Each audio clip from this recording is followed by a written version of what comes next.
Nous avons envie de croire qu'il y a une raison à tout. Que tout ce qui nous entoure peut être expliqué, y compris les phénomènes les plus étranges et les plus surprenants. Mais certaines choses dépassent pourtant notre entendement. L'hibernation humaine est-elle possible? La congélation peut-elle tenir la mort à distance? Une enfant survit à une véritable congélation après avoir passé 2 heures en état de mort clinique. Comment est-ce possible? Aux États-Unis, des ruines précolombiennes du New Hampshire suggèrent l'impensable. Des rites païens ont-ils impliqué des sacrifices humains à cet endroit? Un étrange phénomène survient à la surface des lacs et des rivières. Des cercles de glace parfaits visibles depuis l'espace. Que sont-ils? Des lumières étranges apparaissent dans les montagnes de Caroline du Nord. S'agit-il de guerriers indiens revenus hanter leur ancien territoire? La logique de la science et la persévérance des chercheurs nous permettront-elles de percer ces mystères? Ou bien sommes-nous condamnés à nous poser la question, est-ce bizarre ou pas?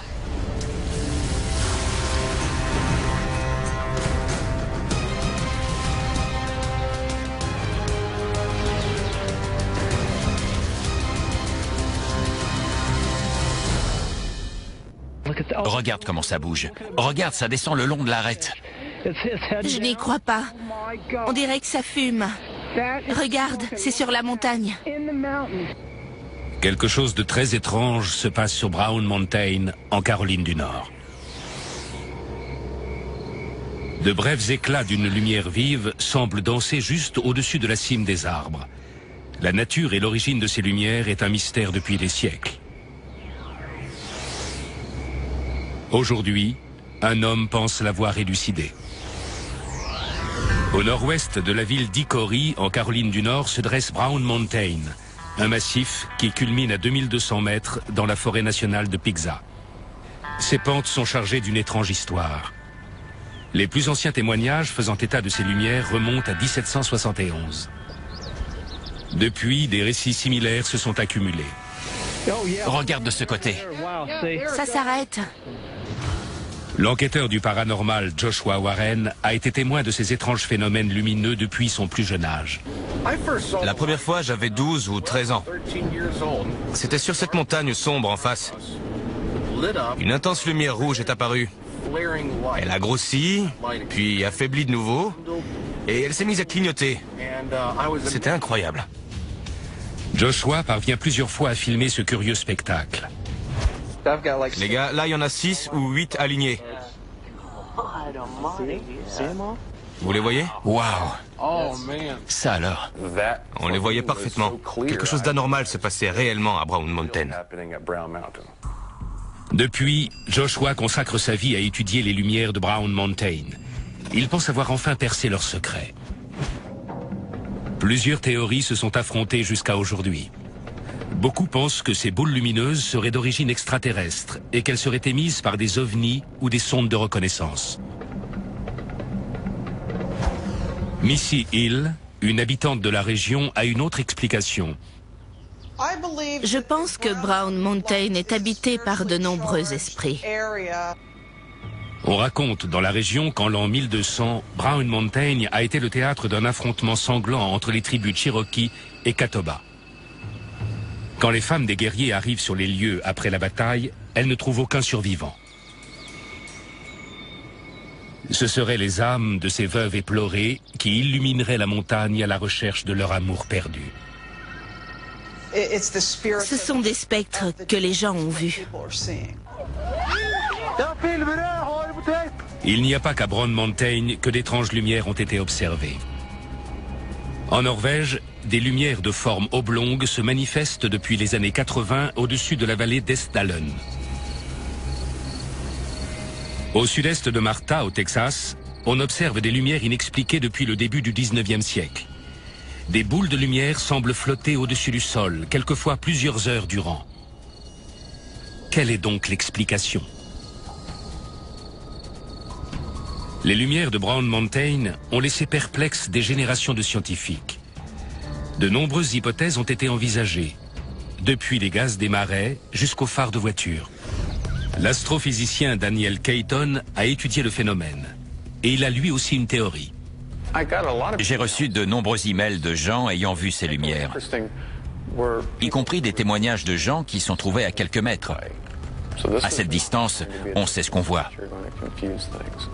J'ai fait le rapprochement avec les témoignages de ceux qui ont vu de la foudre en boule.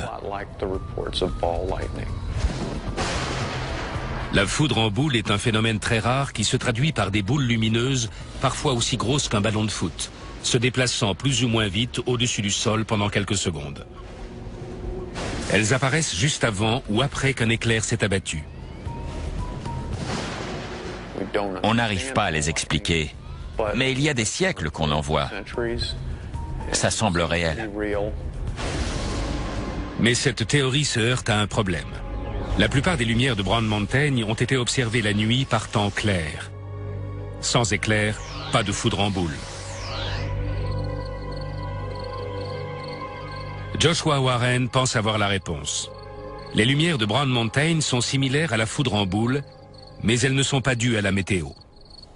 On a réussi à reproduire le phénomène à une échelle réduite dans notre labo.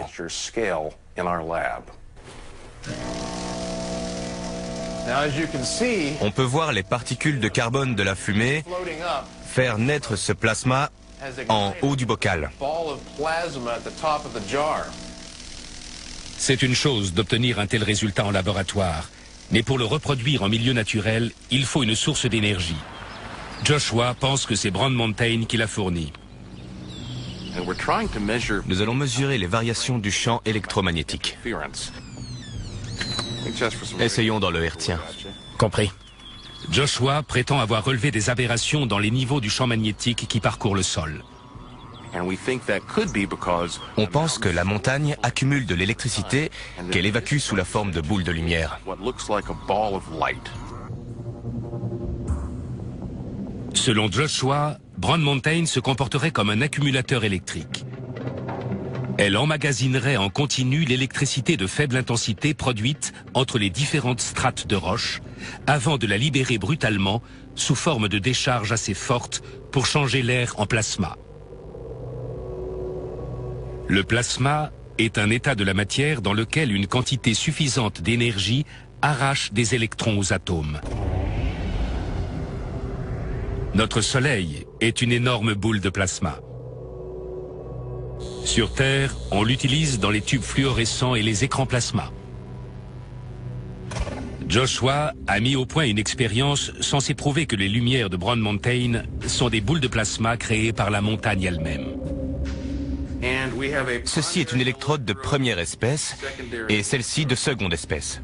Mais le plus intéressant, ce sont les électrodes de troisième espèce sur le côté. Je mets sous tension.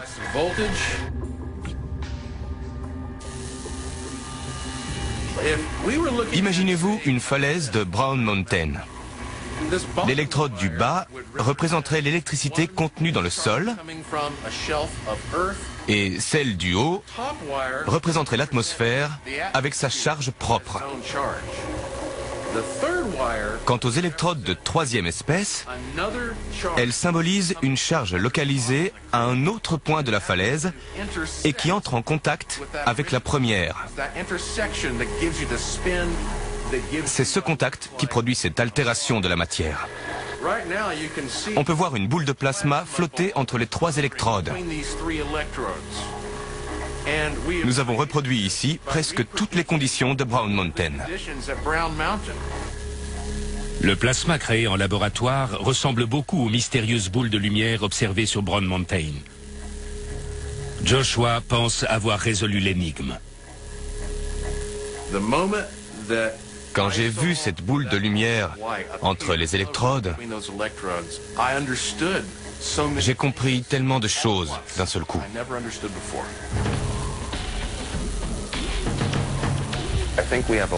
Il nous reste beaucoup à apprendre du fonctionnement de notre planète. Et pour cela, il est utile de reproduire ces phénomènes inexplicables. Mais les lumières de Brown Mountain sont si rares qu'il est presque impossible de les étudier scientifiquement. Il semble que ce mystère ait encore de beaux jours devant lui. Bizarre ou pas? L'hibernation humaine est-elle possible? Une très basse température peut-elle suspendre la mort? En plein hiver, une petite fille de 13 mois s'aventure seule au milieu d'une tempête de neige. Son corps succombe rapidement au froid et gèle littéralement sur place. Cliniquement morte pendant plus de 2 heures, elle revient miraculeusement à la vie. Mais comment?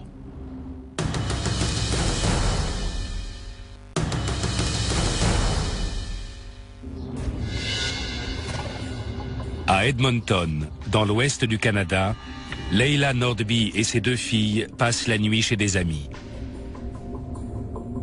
Mais en pleine nuit, c'est le drame.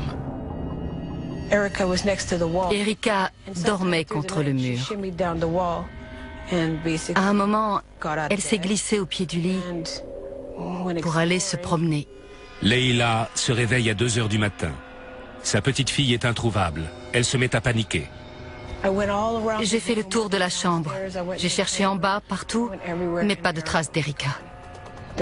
Quand j'ai vu la porte de derrière entrouverte, j'ai su qu'il y avait un problème. La petite fille de 13 mois a réussi à sortir dans le jardin. Elle ne porte qu'un t-shirt et une couche. La température est de 24 degrés au-dessous de 0. Quand je suis sortie, j'ai vu ces petites traces de pieds qui partaient vers la gauche. Je les ai suivies et elles m'ont menée à Erika. Erika est frappée d'hypothermie, son cœur a cessé de battre. Elle est en état de mort clinique depuis plus de 2 heures. Rien n'indique qu'elle respire ni que son sang circule.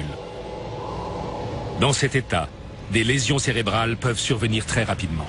Je ne savais pas à quoi m'attendre. Quand les secouristes arrivent, ils voient une mère qui serre une enfant dont le corps est par endroits presque solidifié par le froid.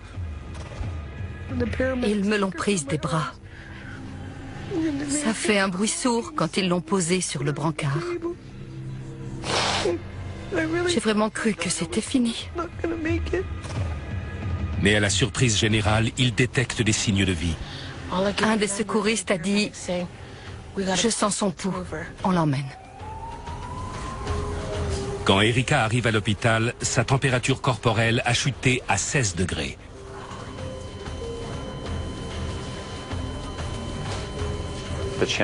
Les chances qu'on la sauve et qu'elle s'en sorte sans lésion cérébrale, ça me nuisait. Le docteur de Cannes se bat pour ramener la température d'Erika à 37 degrés.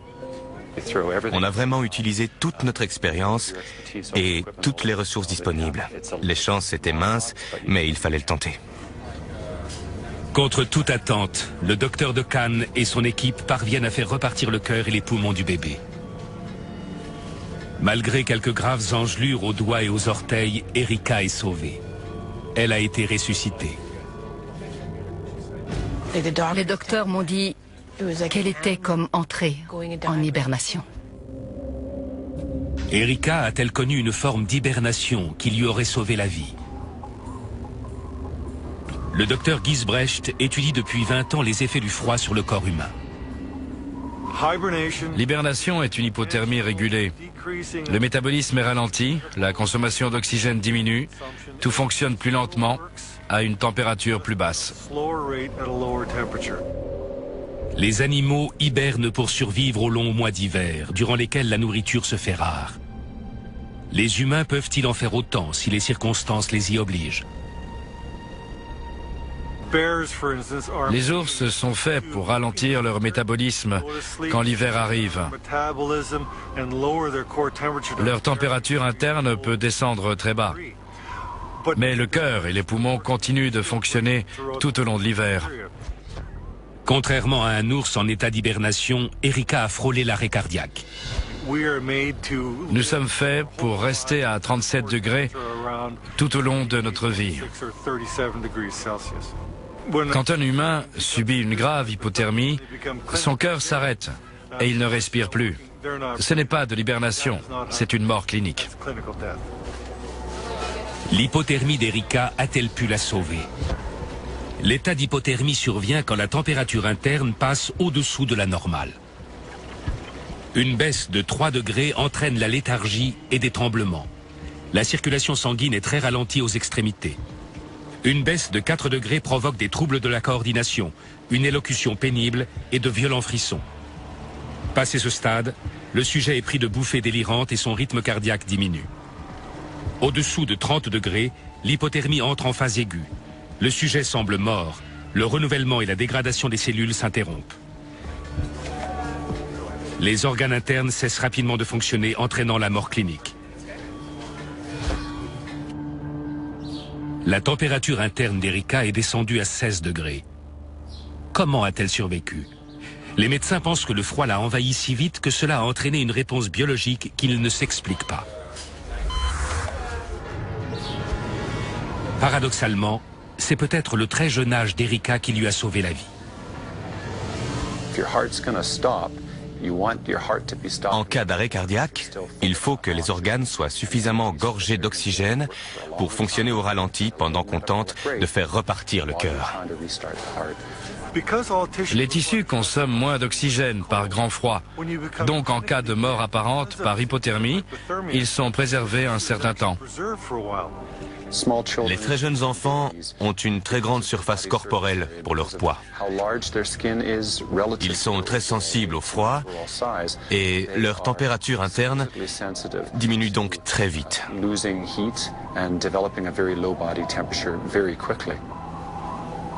Erika a-t-elle été sauvée par son petit gabarit? Si le refroidissement est assez rapide, le métabolisme des organes ralentit et leurs besoins vitaux en oxygène et en énergie se réduisent au minimum. En temps normal, le cerveau peut être privé d'oxygène pendant 5 minutes avant de subir des lésions irréversibles. Après 10 minutes sans oxygène, la mort est presque inévitable. Comme par grand froid, l'activité métabolique est réduite, le cerveau peut survivre des heures sans séquelles grâce aux réserves d'oxygène et d'énergie contenues dans ces cellules au moment de l'hypothermie. Il s'agit du syndrome dit de la mort blanche, au cours duquel la température interne est inférieure à 30 degrés. On nous demande souvent quelle température limite peut endurer le corps humain. Mais quand on voit Erika, il est difficile de répondre. On ne connaît pas la limite absolue. La température interne d'Erika est descendue à 16 degrés. On a d'abord cru que la limite était à 20 degrés, puis à 19 degrés, 18 degrés. Ça n'arrête pas de descendre. Personne ne meurt avant d'être réchauffé. On tente des réanimations uniquement si les circonstances de l'arrêt cardiaque correspondent à une réelle probabilité de succès. Habituellement, les médecins réchauffent les victimes en remplissant leurs poumons d'air chaud, en réchauffant leur sang ou en effectuant des lavements à l'eau tiède. Elle était à 16 degrés quand elle est arrivée. Son cœur a redémarré à 17 degrés. Mais Erika réserve une autre surprise aux médecins. Le plus étonnant, c'est qu'une fois que son rythme cardiaque s'est rétabli, elle a elle-même régulé son réchauffement corporel.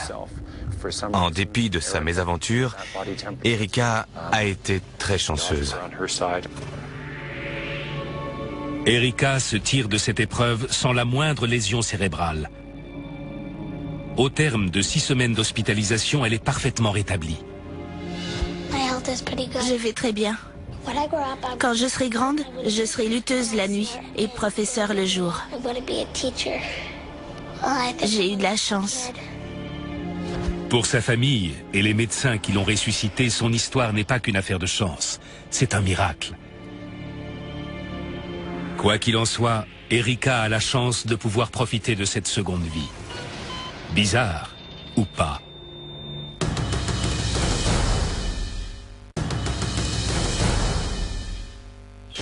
Aux États-Unis, une mystérieuse structure en pierre découverte dans une forêt du New Hampshire déroute les spécialistes qui s'interrogent sur sa nature et son origine. Quand quelqu'un présente une nouvelle hypothèse, nous nous devons de dire « Attendez, prouvez ce que vous dites ». Cette étrange ruine indique-t-elle que des rites païens et des sacrifices humains ont eu lieu à cet endroit il y a des milliers d'années? L'alignement avec les astres indique que le site est ancien.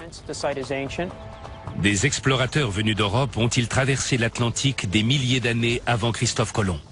C'est une nouvelle façon de concevoir l'histoire nord-américaine. À quoi servait cet endroit? Qui l'a construit? Quelle place occupe-t-il dans l'histoire de l'Amérique?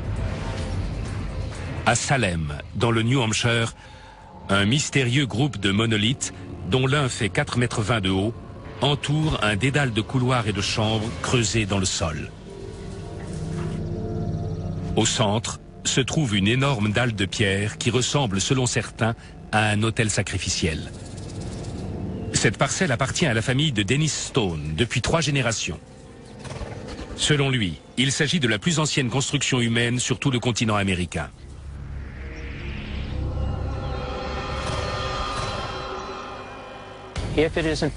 Si ces mégalithes ont un lien avec ceux du vieux continent, ça prouverait que des hommes ont traversé l'Atlantique bien avant Christophe Colomb, et même avant les Vikings.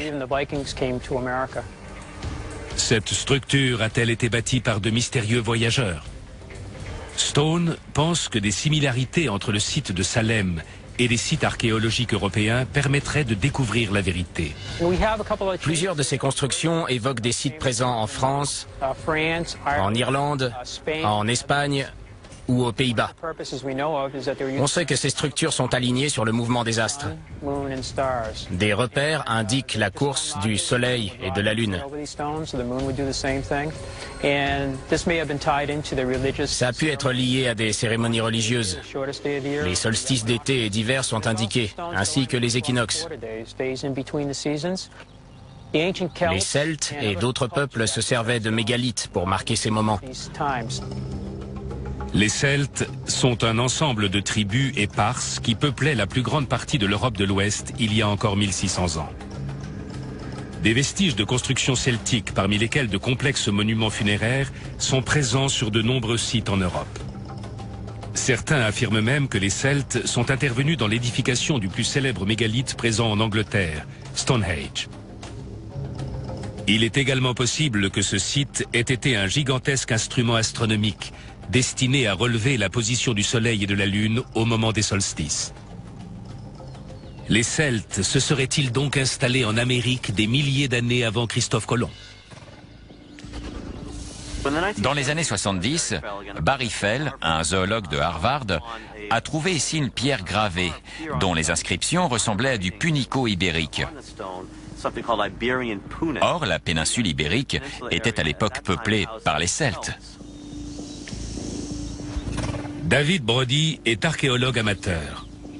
Il pense que les Celtes ont été les premiers Européens à poser le pied sur le nouveau continent.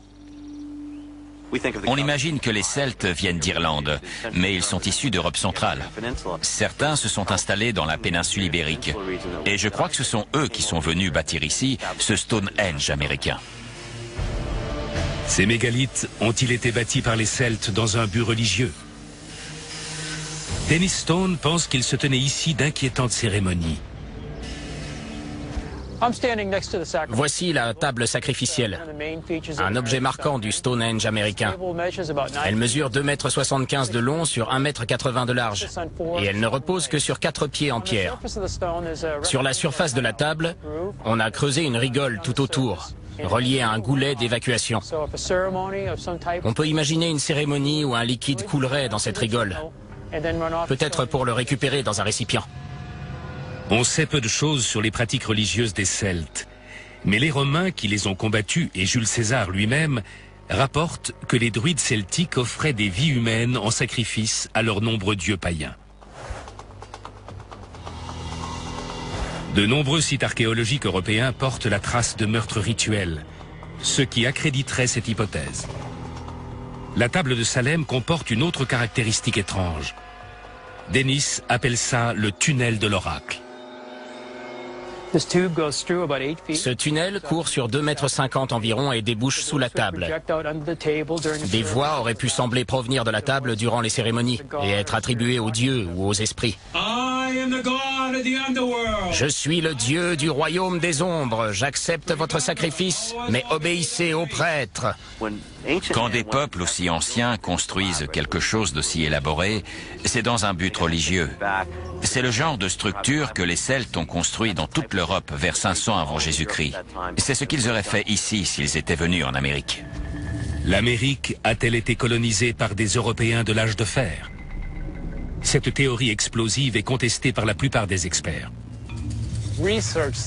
Depuis les années 40, des études soulignent de grandes différences entre les mégalithes celtiques et ce que l'on trouve ici, aussi bien dans le style architectural que dans la technique d'assemblage des pierres. De plus, aucune preuve matérielle ne valide la théorie celtique. Le spécialiste des mégalithes, James Cage, croit aussi qu'une ancienne civilisation a bâti ces structures. Mais selon lui, ce sont les Indiens d'Amérique qui en sont à l'origine.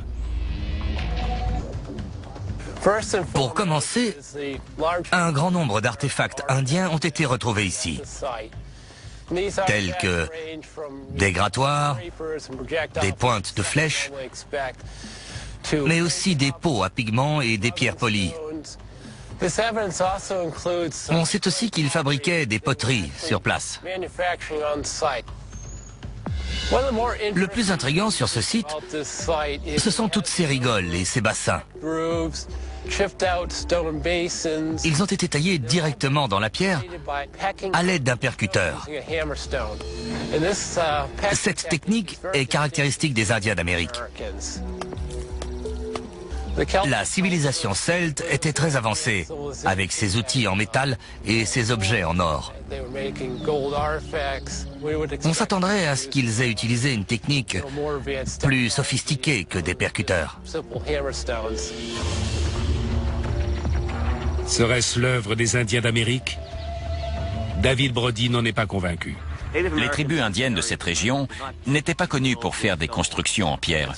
Ils se servaient de pierre pour leurs outils et pour protéger le feu, mais ils n'auraient pas bâti ces mégalithes. Les Amérindiens ont des huttes de sudation, mais il y a trop de chambres ici pour que ce soit ça.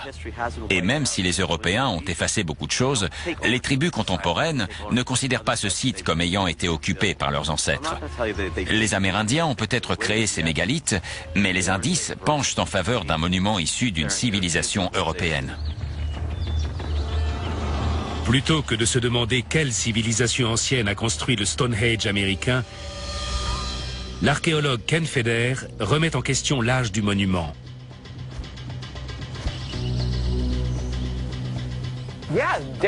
Bien sûr que ce sont des Celtes qui ont construit ça. Mais ils sont arrivés au XVIIIe et XIXe siècle. Ce sont eux qui ont colonisé toute cette région.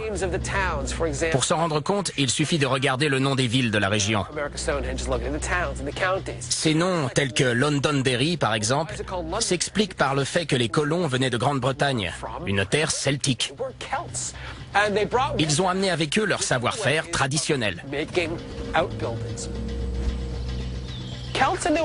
Des Celtes en Nouvelle-Angleterre, il y a 3000 ans?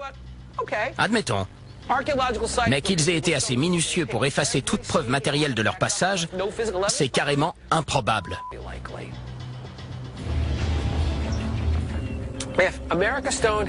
Le Stonehenge américain, à mon avis, est une construction du 19e siècle à cause de son style idiosyncratique, ce qui ne la rend pas moins importante que si elle avait été faite il y a 3000 ans par des Celtes en vadrouille en Nouvelle-Angleterre.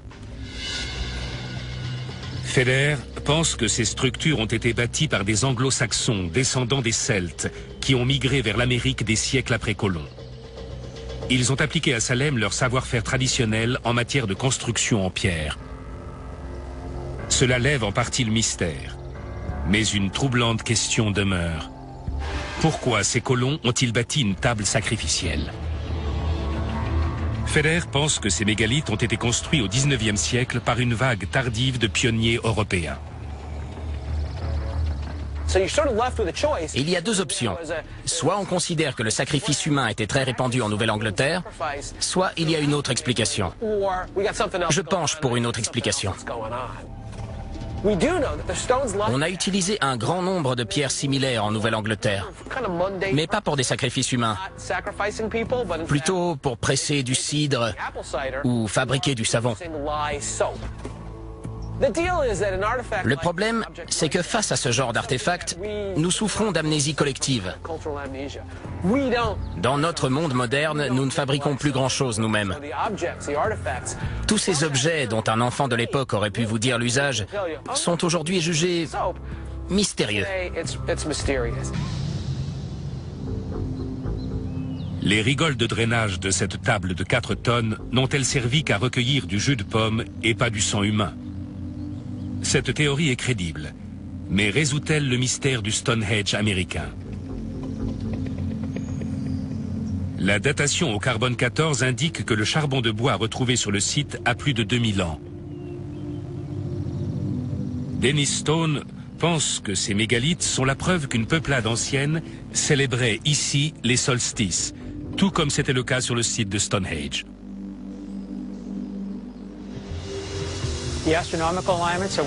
L'alignement avec les astres indique que le site est ancien. La disposition de la voûte céleste est différente de nos jours, car la Terre a bougé sur son axe. En 1977, on a rassemblé 4 ans de travaux qu'on a envoyés au centre d'astrophysique de Cambridge, dans le Massachusetts. Selon eux, si ces pierres étaient alignées sur les astres, cela correspondait à une image du ciel datant de 1800 avant Jésus-Christ.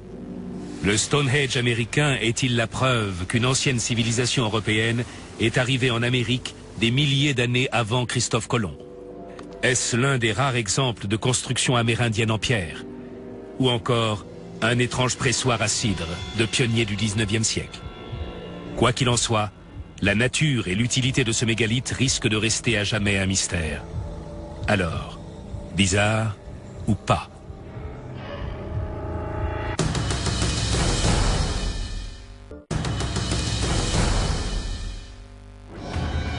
Un peu partout dans le monde, un étrange phénomène se produit sur les lacs et les rivières.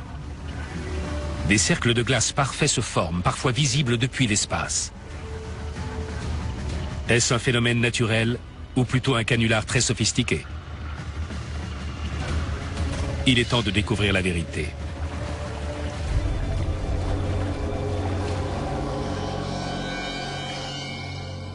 Le 13 décembre 2007, le photographe amateur Brooke Tyler se promène dans la réserve du marais de Rattray, dans le sud du Canada. J'aime photographier la nature, surtout les paysages. Je m'aventure souvent loin des sentiers battus. Quand il arrive à Sheridan Creek, Brooke découvre un spectacle étrange. J'ai avancé sur la passerelle pour observer le torrent et tout d'un coup, j'ai vu cette chose d'à peu près 1,80 m de diamètre qui tournait sur elle-même.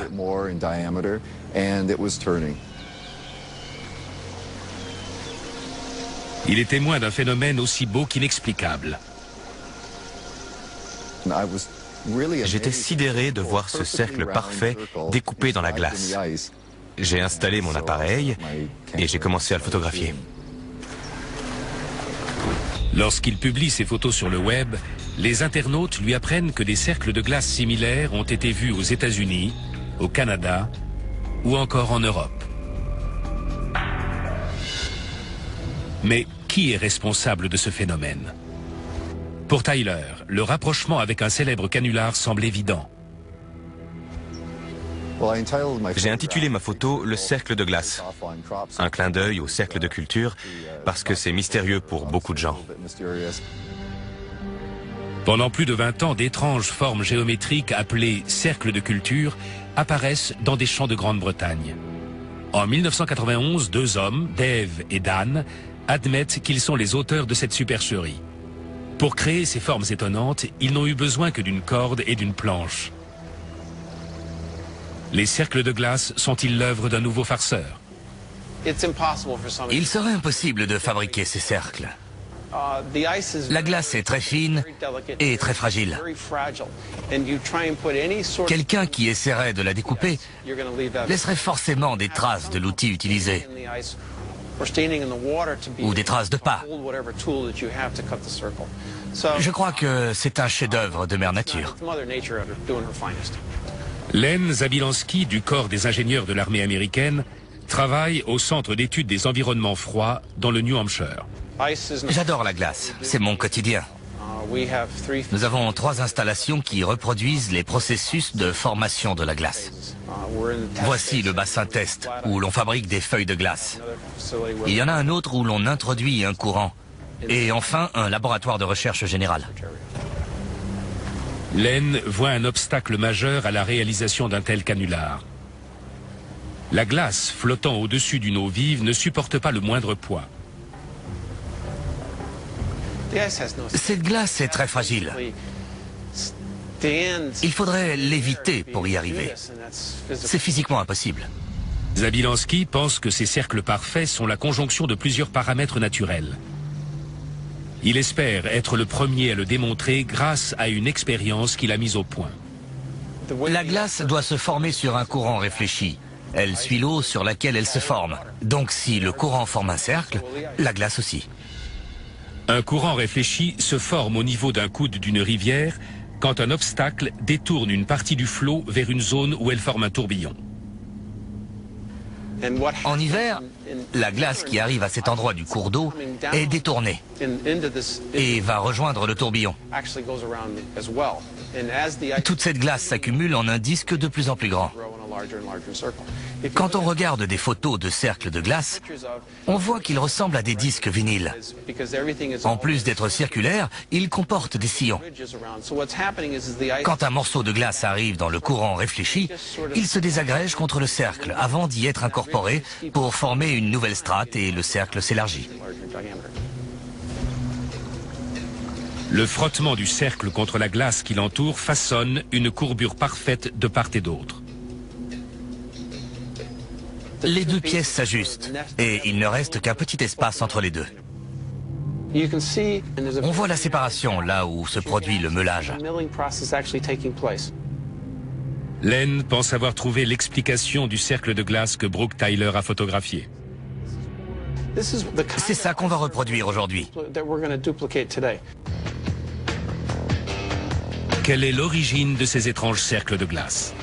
Leur secret peut-il être dévoilé en laboratoire? À moins que la clé du mystère ne soit à chercher hors des limites de notre monde rationnel.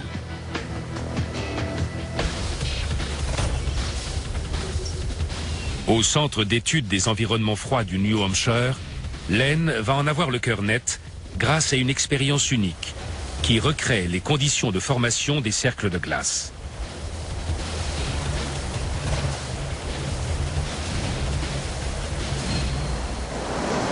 Nous avons reproduit le type de courant responsable de ce phénomène.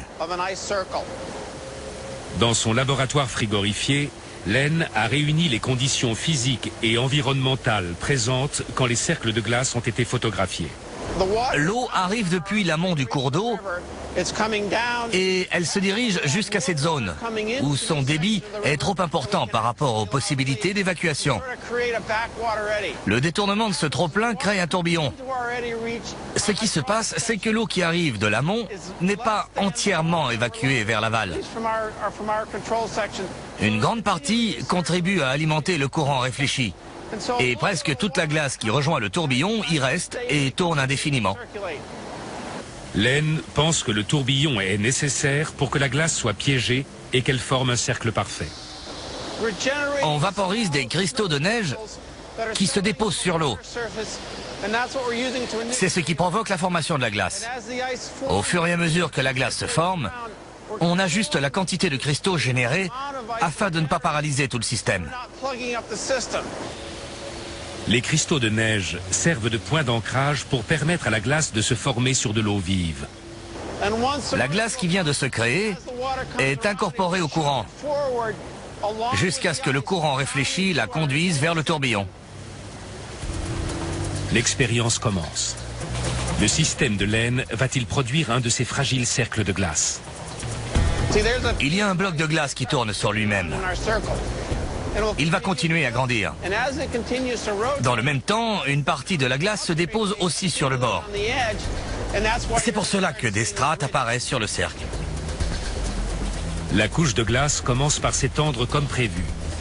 Mais elle ne forme pas un disque parfait, contrairement au cercle de glace observé dans la nature.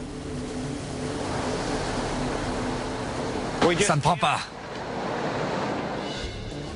En tant que géomorphologue fluvial, Joe Delog est un spécialiste des cours d'eau. Il pense avoir une meilleure hypothèse pour expliquer cette curiosité de la nature. Il ne faut pas commencer par les explications les plus folles. Essayons plutôt de comprendre simplement ce qui se passe grâce à la science.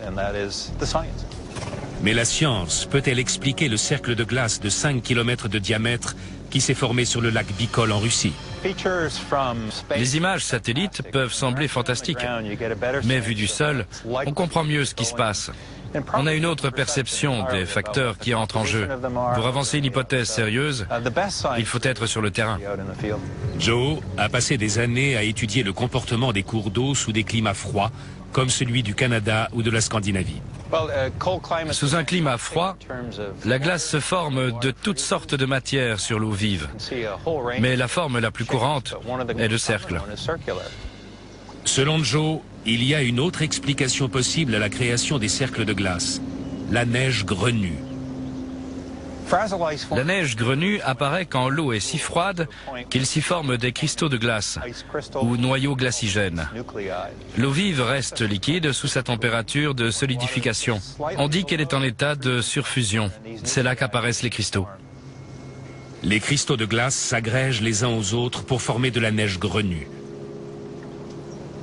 La glace étant moins dense que l'eau, les morceaux qui gagnent en taille remontent à la surface. C'est en arrivant à la surface qu'ils forment ces soucoupes, qu'il nous semble un peu incongru de voir sur une rivière. Cette théorie est intéressante. Mais les soucoupes de glace dont parle Joe n'ont rien à voir avec les disques parfaits photographiés dans l'Ontario. De retour au centre d'études des environnements froids, Len Zabilansky a plus de mal que prévu à recréer un cercle de glace en laboratoire. La congélation s'opère peut-être trop lentement, ce qui ne permet pas à suffisamment de glace de se créer autour du disque. Ça prouve à quel point la méthode de Mère Nature est minutieuse. Len décide de faire descendre la température. On a baissé la température de 2 degrés. La congélation va se faire plus vite. L'expérience reprend. La diminution de la température permet à la glace qui entoure le cercle de se former aussi vite qu'elle est érodée. La glace du bord commence à épouser la forme du cercle. Comme Len l'avait prédit, le cercle s'agrandit grâce aux cristaux de glace venus de l'amont et à la glace du cercle qui s'étend d'elle-même. Dans 6 ou 8 heures, cette glace sera très résistante. S'il maintient sa rivière artificielle en activité, Len espère produire un véritable cercle de glace. Le résultat est impressionnant. C'est le premier qu'on fait de cette qualité. On avait déjà réussi à amorcer le processus, mais c'est le premier qui est parfaitement circulaire. Il a atteint le stade final. Len Zabilansky est le premier à mettre en évidence une méthode de formation des cercles de glace. Mais cela n'explique pas l'existence de la totalité d'entre eux sur Terre ou ailleurs. En 2010, la NASA a découvert d'immenses sillons circulaires creusés dans la glace qui recouvrent la surface d'Europe, une lune de Jupiter. Bizarre, ou pas?